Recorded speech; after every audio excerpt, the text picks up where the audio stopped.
Hello and welcome back. If you've been watching this series, you'll know what we're doing here. If you haven't, let me get you up to speed. What I'm doing is I'm reviewing these 12 tracks. These are 12 songs that I've recorded right here in GarageBand iOS, and now I'm reviewing my final mixes because these are going to become my brand new album, which is going to be released on the 1st of August 2018. So let's dive in and take a look. Let's go.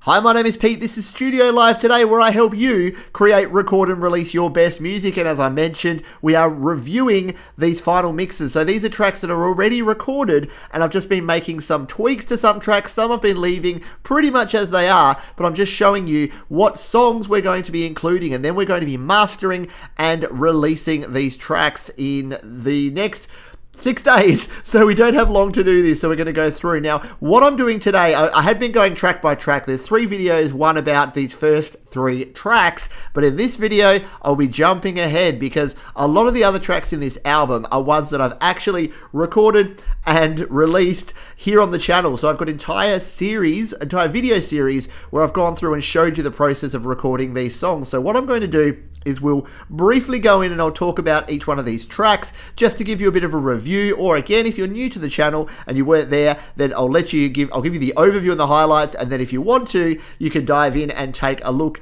at the more detailed series and check out how we created these tracks. So let us jump in first with a track that some of you may be familiar with, which is this one here called For the Birds. Now, this is a track that I recorded in a month. It was part of my Complete a Song challenge that I did in an entire month back in March, I believe, and it's a pretty in-depth song, as you can see here. We start with some samples here, some bird and outdoor noise samples.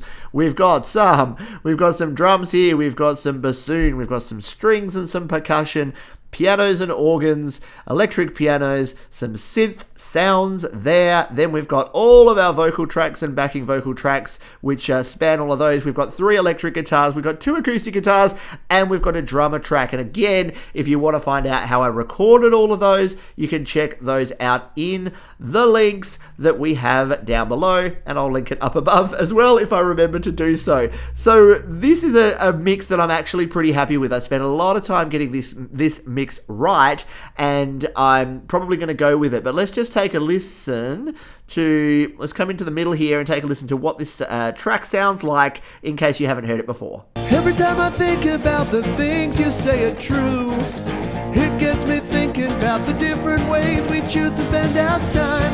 And I know that there are differing priorities, but it seems that yours is stuck in 1982 and so there you go, that's what our track is sounding like, and because, again, I recorded this quite recently and I went through the whole process quite meticulously in my mixing process, this final mix has a lot of automation in there. It has its levels set quite nicely already, and I'm pretty happy with the overall result. So there's not much that I want to do with this, but there is one thing that may be a little bit controversial. So right at the start here, we have these sounds, so these found sounds that I used as the opening of the track, and this was the sound of a big band playing a song.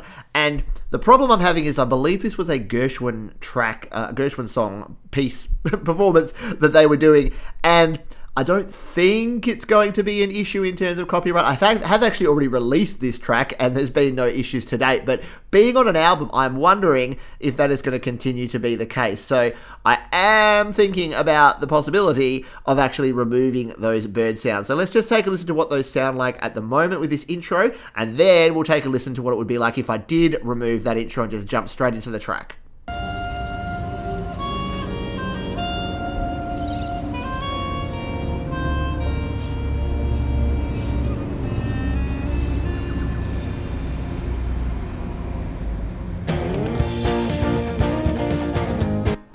So there you go, that is what it sounds like now. Now, I realize that I've not done what I keep telling myself to do over and over again, which is to duplicate. So I'm going to tap on here, I'm going to duplicate this track so that we've got a second version that we can play with here. Now, if we went ahead and removed this opening, the way it would sound, it would jump straight into that. So we'll just simulate that by muting out these first 3 tracks. Now, we can mute out that one because that's just the drum track for that section. We're going to have to delete these, and again, I'm using my copied version, so it's going to be okay. We won't stress on that. Delete, delete, delete. So, missed it. Try it again. Delete. So now, if we go to the start of this track, let's have a listen.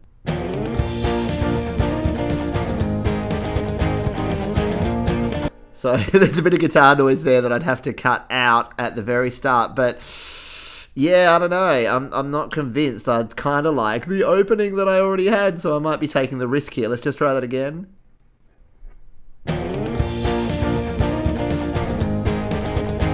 You know what? It's not actually that bad. It's kind of cool. It just sort of goes down, just kicks in. So yeah, we will consider that. So that is our one consideration. So do we go with version 1 with the birds, or version 2 without the birds and without that background big band sound there that is kind of, in my view, one of the good parts of the track. The next track we have here is The Tree, which is a similar sort of case. We have another series where I recorded this one, and you got to watch along and listen to me record this one. So I'm again pretty happy with this one. This is a really interesting track because it uses multiple different time signatures. So we had to do some funky things with the sections, and it has bits of 5/4 time, bits of 4/4, bits of 3/4. So it's a very interesting track. We'll just play a little section of it here. It sounds a bit like this. So I try to do it right. Now you're somewhere out of sight, and I'm feeling. And if we come to our section where we have our 5/4 time, let's have a listen to that bit. By the tree in the school, by the tree in the school, you count on me to be. So again, I think it's pretty good. There might be a few tweaks that I need to make. You see here some of my track volumes are a little loud. And this is something that I did learn, is that some of my earlier tracks were actually better because I kept the volume down. You can see my track volumes here are a little bit too loud, and they should all be probably a couple of notches down from that. And you can see even this drum track here is peaking there. So I might even, just for my master, what I might need to do, because I could go in, and I probably have done, in the FX track here, and I've showed this trick before. You can go into FX, not that way. You can go into FX and actually go to your EQ, and I have actually done some EQ. Yeah, look, I've dropped down the bass a bit there, and I have dropped the volume. So this is a bit of an artificial way to do it. So what I'm probably going to do with this track before we get to the mastering stage is just go through, and it'll be a little bit painstaking, but drop the volume of all of these tracks so that my master fader isn't right up, because you can see it was hitting the yellow and getting close to the red there. And the better tracks, the tracks like Anxiety in Your Opinion, that if you've watched those original videos in the series, you would have seen those. You'd notice that master fader didn't get anywhere near the yellow. Now, when we master, we can push it a little bit harder with some limiting, but here in the mix, we want to keep some headroom so that we're not pushing it too hard. So that may be something that I want to do here, but the actual tracks, there's not a whole lot I want to do in terms of EQ, reverb, delay. As I said, I spent a lot of time when we did this track originally, so I'm pretty happy with The Tree as it stands at the moment. So the other tracks that we have here, we're going to jump ahead. So we're going to come back to In Time, and we're going to come back to Lucky. College is my song, There's No Such Thing as College. And again, I'm actually really happy with this mix. I like this song. I like the way it came together. You can see there, it's all lots of guitars. It's rock and roll. A lot of vocal tracks there. And I spent, again, a lot of time getting this together. The only thing I may do is that this one is a little bit loud, I think, from memory. Letterman jackets and a homecoming parade just make no sense. Nerds and jocks and freaks and geek sororities. Yeah, so a little loud. Did I use my FX trick here? Looks like I did.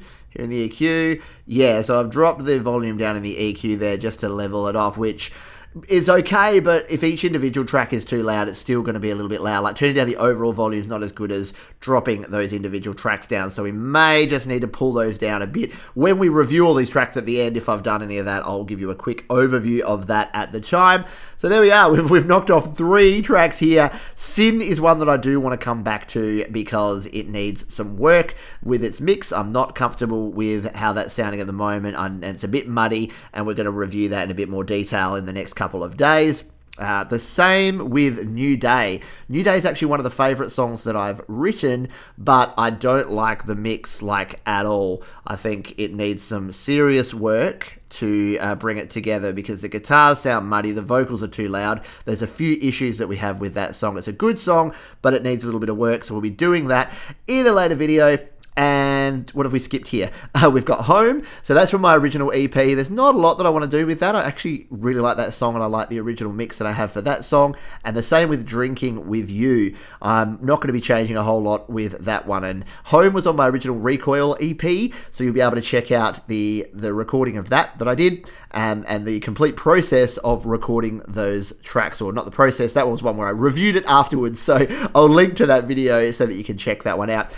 And Drinking With You, recorded in December 2017, and it's probably one of my favourite songs. It's a bit of an Irish drinking song. It's a simple sort of arrangement, but as you can see here, there's not a whole lot of tracks, not a whole lot going on, but it's just, I like the way I recorded this. It was a recorded really nice and clean sound, and the track itself sounds good. I'll give you a quick listen to it now.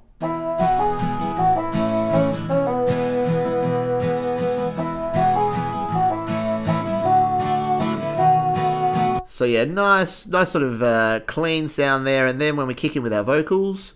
Oh, the bars and the pubs used to thrill me. With a couple of pints I was happy to stay. And once again, you can see we're in the green here on our master fader, and the more I didn't use the effects here, the more I see these, and the more I'm reviewing my tracks, and this is why this process has been so good for me, selfishly, and hopefully you guys are getting a little bit out of it as well. The reason that I'm enjoying doing this is I'm seeing what worked in my previous tracks, and to summarize what worked in the past, it's not doing too much. So in some of these tracks, I was doing way too much in the way of EQing. I think this one was okay. Let's come in here and have a look. So yeah, we had no EQ. Look at that. No EQ on the lead vocals. The reverb, we're basically left a lot of stuff here around about its default setting. We did a little bit here. We changed around some of these settings, up some ratio on the compressor, and dropped the threshold down a little bit there. And these guitars, I basically used the nice room and then just tweak a few settings. So less is more when it comes to this. I think I was doing too much mixing on the way in, getting things too loud, too compressed, too EQ'd, and then things were sounding unnatural. GarageBand does a good job of actually doing all of those EQs and those settings themselves, and some of their presets are pretty darn amazing. So I needed to probably settle down a little bit and leave things alone for the most part. The other key thing is the volume thing. So making sure that the volume is not peaking up there. And look at the volume on some of these tracks. Like these vocals, these backing vocals, even these guitars, they are low down, like they're mid-range there, and it's generating the overall volume being right there in the middle. So I think it's too tempting to just sort of crank the faders up and record everything up close to the peak, and then you've got nowhere to go here. So I'm hoping that through this process I can reduce the volume of a lot of these, so when we get to the mastering phase, that we're going to have some more headroom. Thanks again for watching, and I'll see you on the next video.